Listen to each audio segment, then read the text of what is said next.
नमस्कार दोस्तों, बहुत बहुत स्वागत है मोतिहारी स्टडी पॉइंट में।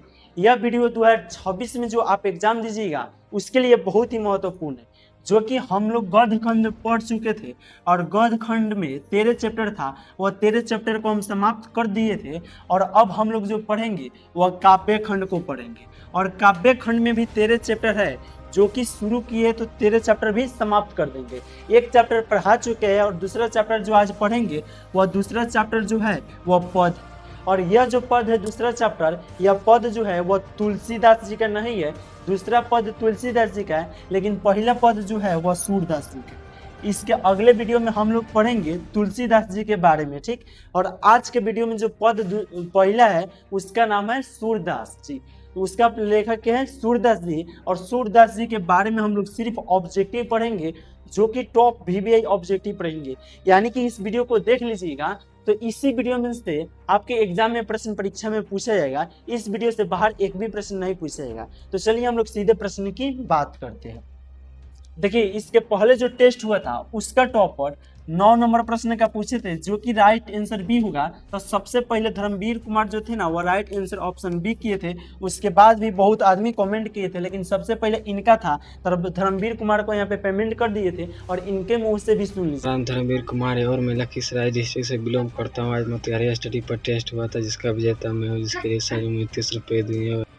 तो उम्मीद करते हैं साथियों आप सुन लिए होंगे। और आज का वीडियो आप देख रहे हैं, अभी आज लास्ट में एक प्रश्न पूछेंगे, उसका कमेंट कीजिएगा। आपको लगेगा कि सबसे पहले हम कमेंट किए तो इस नंबर पर मैसेज करके आप बता दीजिएगा, ताकि आप टॉपर होंगे तो आपको 30 रुपये दे दिया जाएगा, ठीक। चलिए हम लोग सीधे प्रश्न की बात करते हैं। आइए, एक नंबर जो प्रश्न है, यह प्रश्न करा है सूरदास किस काल के कवि। पहले साथियों यहाँ पे सूरदास जी जो है ना, वह किस काल के कवि है। ऑप्शन ए कराए भक्ति काल, ऑप्शन बी कराए रीति काल, या आदि काल, या आधुनिक काल। तो आप याद रखिएगा भक्ति काल के है। यानी कि सूरदास जी किस काल के कवि थे? तो भक्ति काल के कवि थे। आप लोग याद रखिएगा, ठीक। चलिए दूसरे नंबर प्रश्न की बात करते हैं, जो कि दूसरा नंबर प्रश्न क्या है, सूरदास के गुरु कौन थे। यहाँ पे आपसे प्रश्न पूछेगा कि सूरदास के दीक्षा गुरु कौन थे या गुरु कौन थे। इस प्रकार से भी प्रश्न आपसे पूछेगा तो आप कहिएगा श्री वल्लभाचार्य थे। क्या थे? श्री वल्लभाचार्य थे। इसलिए राइट आंसर जो होगा वो ऑप्शन बी। आप लोग प्रश्न को याद रखिएगा, ठीक। चलिए 3 नंबर प्रश्न की बात करते हैं। यह प्रश्न कराए गाय किस ओर दौड़ रही थी। यानी गाय जो थी ना, वह किस ओर दौड़ रही थी। तो आप कहिएगा बछड़े की ओर, या खेत की ओर, या नदी की ओर, या जंगल की ओर। तब बछड़े की ओर दौड़ रही थी, इसलिए राइट आंसर जो होगा वह ऑप्शन ए हो जाएगा। राइट आंसर क्या हो जाएगा? ऑप्शन ए हो जाएगा। आप लोग कमेंट, आपको आंसर मालूम है तो आप लोग कमेंट कर करके बताते रहिए। इससे क्या होगा, आपका प्रैक्टिस बना रहेगा और आप एग्जाम में बैठिएगा तो आप सबसे पहले भी कमेंट कर पाइएगा, ठीक। इसलिए आप जितना भी प्रश्न आप देख रहे हैं, याद नहीं होगा तो याद कर लीजिए, अगर याद होगा तो कमेंट करके बताते रहिए। और चैनल को सब्सक्राइब नहीं किए होंगे तो चैनल को भी जरूर सब्सक्राइब कर लीजिएगा, ठीक। और वीडियो को लाइक कर दीजिए, ताकि कमेंट कीजिएगा तो आपका समय पर कमेंट आते रहे। 4 नंबर प्रश्न कर रहे हैं कि सूरदास वल्लभाचार्य से दीक्षित कब हुए थे।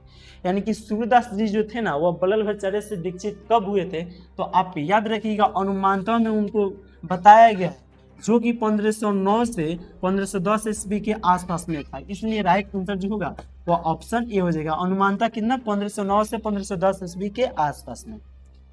चलिए बात करते हैं 5 नंबर प्रश्न की, जो कि 5 नंबर प्रश्न कराए हिंदी साहित्य का सूर्य किससे कहा जाता है।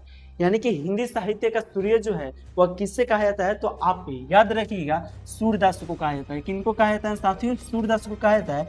इसलिए राइट आंसर जो होगा वो ऑप्शन ए हो जाएगा।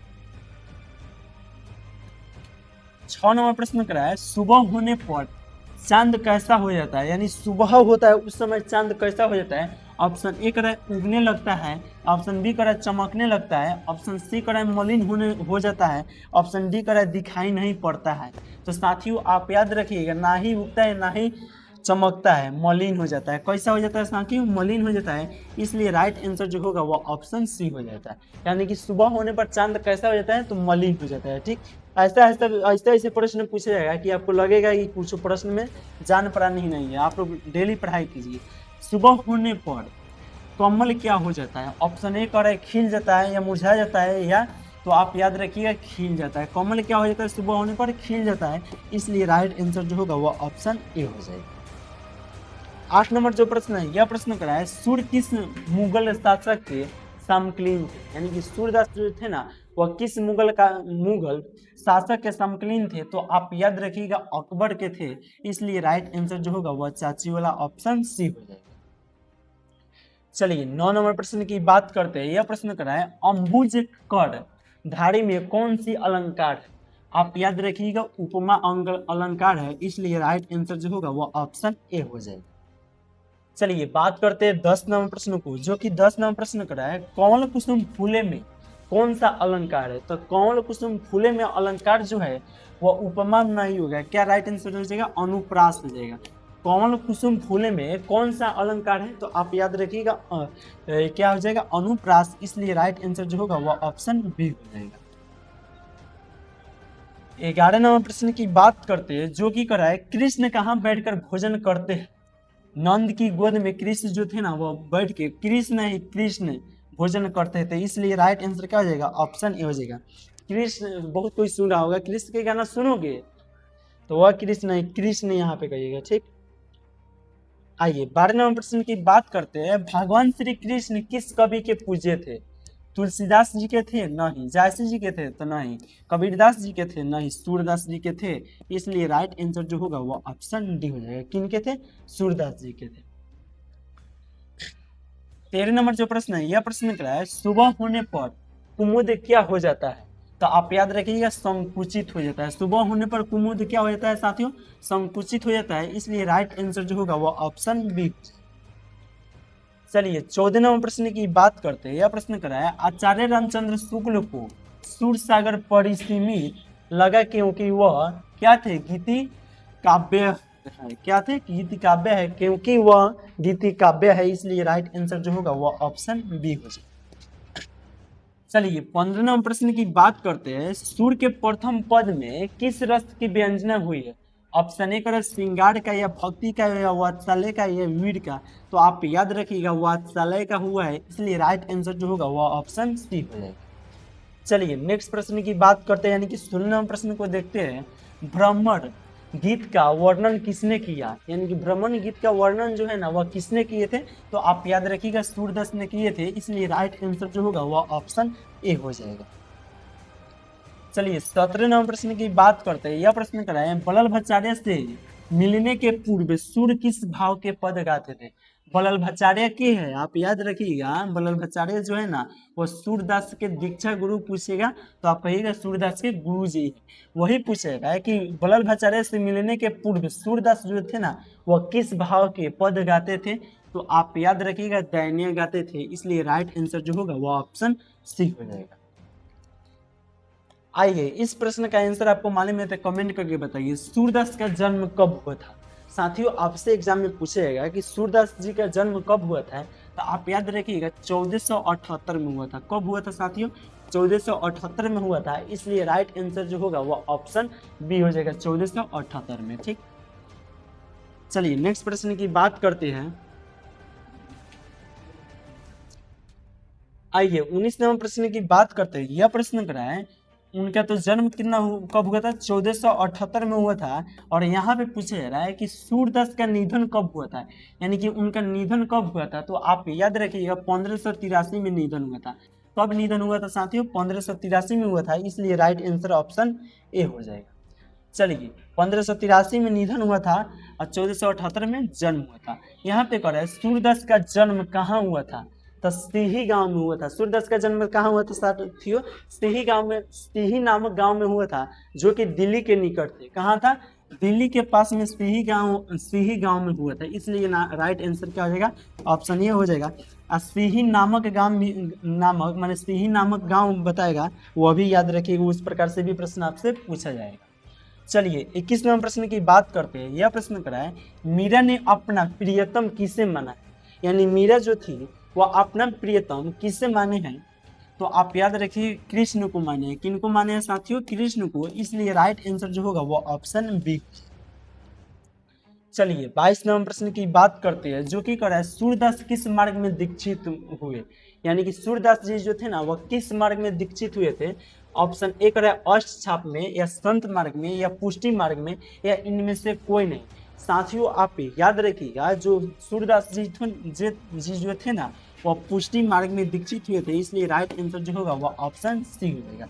राइट आंसर क्या हो जाएगा साथियों? पुष्टि मार्ग में। ठीक, चलिए बात करते हैं यहाँ पे 23 नंबर प्रश्न की, जो कि 23 नंबर प्रश्न करा है सूरदास, यानी कि सूरदास जो थे ना वो भक्ति काल की किस धारा के कवि थे? तो आप याद रखिएगा सगुण कृष्ण भक्ति के थे। किनका थे? सगुण कृष्ण भक्ति का थे, इसलिए राइट आंसर जो होगा वो ऑप्शन बी हो जाएगा। चलिए 24 नंबर प्रश्न की बात करते हैं, सूरदास ने किस भाषा में रचना की? यानी सूरदास जी जो थे ना वह किस भाषा में रचना किए थे? तो आप याद रखिएगा ब्रज भाषा में रचना किए थे।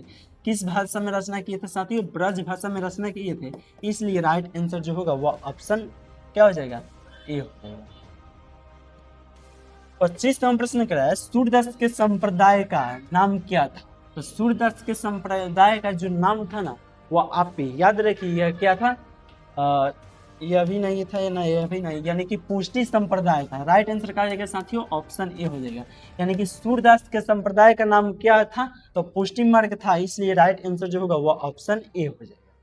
चलिए 26 नंबर प्रश्न की बात करते हैं। यह प्रश्न करा है, सूरदास किस रस के अद्वितीय कवि माने जाते हैं? तो आप याद रखिएगा वात्सल्य रस के अद्वितीय कवि माने जाते हैं, इसलिए राइट आंसर जो होगा वो ऑप्शन ए हो जाएगा। यानी कि सूरदास किस रस के अद्वितीय कवि माने जाते हैं? तो वात्सल्य रस के अद्वितीय कवि माने जाते हैं। ठीक, चलिए यहाँ पे 27 नंबर प्रश्न करा है, सूरदास की कीर्तन मंडली का नाम क्या था? यानी कि सूरदास का कीर्तन मंडली का नाम क्या था? तो आप याद रखिएगा अष्ट छाप था, इसलिए राइट आंसर जो होगा वो ऑप्शन ए हो जाएगा। चलिए सभी प्रश्नों को अच्छे से याद करके रखिएगा और एग्जाम में ऐसे प्रश्न पूछा जाएगा। आप देख रहे होंगे तो लगता होगा भाई ये प्रश्न कहाँ से आ गया, ऐसा भी प्रश्न आपसे एग्जाम में पूछा जाएगा, इसलिए हम सभी प्रश्नों को लाए हैं ताकि आप एग्जाम में बैठिएगा तो आपको मालूम नहीं चलेगा कि हाँ ये प्रश्न कहाँ से आए, एक बार में आप बना दीजिएगा अगर पढ़ के जाइएगा तो। और सूरदास की सबसे महत्वपूर्ण रचना इनमें से कौन है? तो साथियों आप याद रखिएगा सूर सागर जो है ना वह सबसे महत्वपूर्ण है। किनका? सूरदास जी का, इसलिए राइट आंसर जो होगा वो ऑप्शन सी हो जाएगा। ठीक, और साहित्य लहरी भी सूरदास जी का है। ठीक, सुर सरावली भी सूरदास जी का है। आप बढ़िया से प्रश्न को याद रखिएगा। 29 नंबर जो प्रश्न है यह प्रश्न करा है कि सूर के पद किस पुस्तक से उद्गृत है? यानी कि सूर के पद जो है ना वह किस पुस्तक से लिया गया है? तो सूर सागर से लिया गया है, इसलिए राइट आंसर जो होगा वह ऑप्शन ए हो जाएगा। चलिए 30 नंबर प्रश्न की बात करते हैं। यह प्रश्न करा है, प्रथम पद में सूरदास ने कृष्ण को क्या कहा? यानी कि प्रथम पद में सूरदास ने कृष्ण को क्या कहा? जागिए कहा। राइट आंसर क्या जाएगा साथियों? जागिए कहे थे, इसलिए राइट आंसर जो होगा वह ऑप्शन ए हो जाएगा। चलिए 31 नंबर प्रश्न की बात करते हैं। कौन सूरदास की कौन सी रचना है?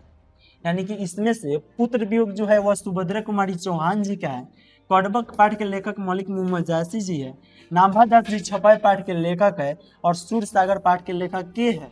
तो सूरदास जी है, इसलिए राइट आंसर जो होगा वह ऑप्शन डी हो जाएगा। यानी कि आप याद रखिएगा पुत्र वियोग पाठ के लेखक सुभद्रा कुमारी चौहान थी, कड़बक पाठ के लेखक जायसी जी थे, और छपाई पाठ के लेखक नाभादास जी थे, और सूर सागर पाठ के लेखक के थे? तो सूरदास जी थे, इसलिए राइट आंसर क्या हो जाएगा? ऑप्शन डी हो जाएगा। साथ में सभी प्रश्नों को याद रखिएगा। चलिए 32 नंबर प्रश्न की बात करते हैं। सूरदास किस भक्ति के कवि थे? तो साथियों आप याद रखिएगा राम भक्ति के थे, नहीं थे, कृष्ण भक्ति के थे, इसलिए राइट आंसर जो होगा वो ऑप्शन बी हो जाएगा।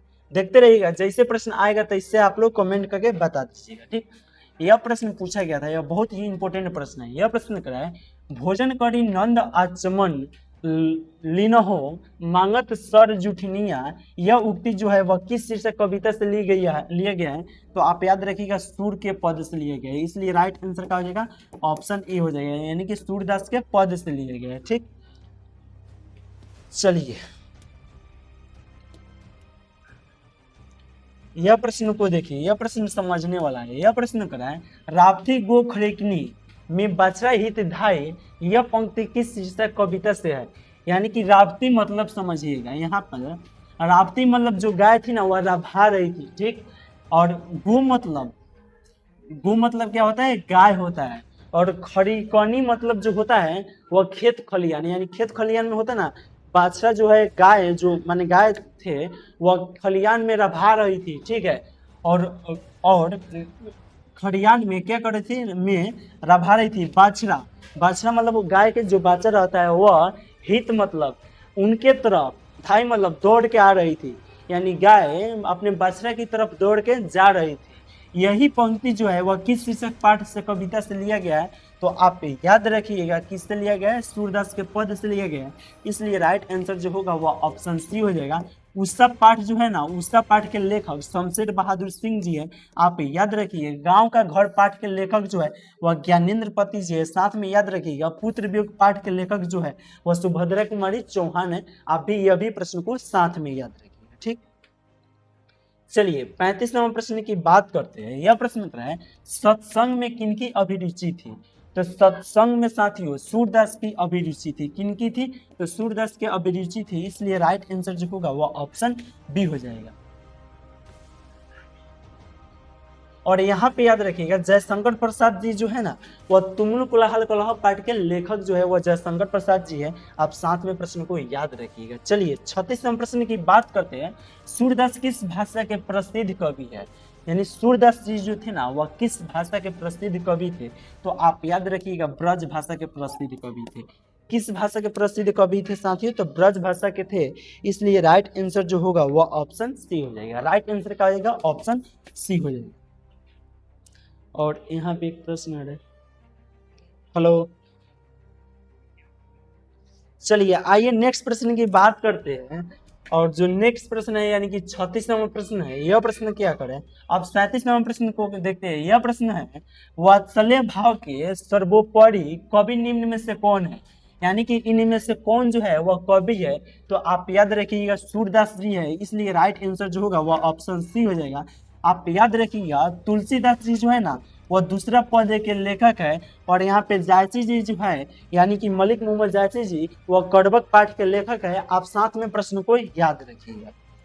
चलिए आइए 38 नंबर प्रश्न की बात करते हैं, जो कि कह रहा है वात्सल्य के विश्व में अद्वितीय कवि कौन है, यानी कि वात्सल्य के विश्व में जो अद्वितीय कवि है वह कौन है, तो आप याद रखिएगा सूरदास जी है। इसलिए राइट आंसर जो होगा वह ऑप्शन ए हो जाएगा। नाभादास जी जो है ना वह छपय पाठ के लेखक है। आप साथ में याद रखिएगा, ठीक। किस पाठ के लेखक है, छपय। आप याद रखिएगा छपय पाठ के लेखक के हैं नाभादास जी, ठीक। चलिए यहाँ पे जो प्रश्न दिखाई दे रहा है इसका कमेंट करके बताइए।